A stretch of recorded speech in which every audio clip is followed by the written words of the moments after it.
Kaixo, Gema naiz, Pumu bezala ezaguten naute. 20 urte baino gehiago darama Koldo Mitxelena ikastetxean, eskola kirola begirale bezala, eta azken urteetan koordinatzaile lanetan. Urte hauetan gauza asko ikasi ditut, baina uste dut eskola kirola ez dela kirola bakarrik. Haurrak jolasten duten leku bat dela, presiorik gabe.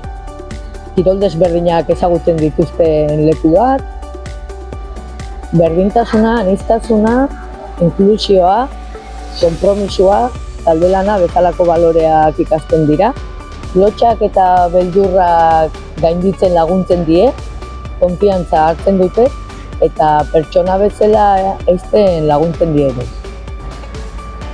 Aurten pauso garrantzitsua eman dugu, inbertsio berriak egin ditugu, kamisetak erosi ditugu, eskaintza zabaldu dugu, jolasesi bikoiztu dugu, eta beste lekutan taldeak txikitu direnaina, gurean taldeak handitu dira. Probatu gabe ezin da jakin.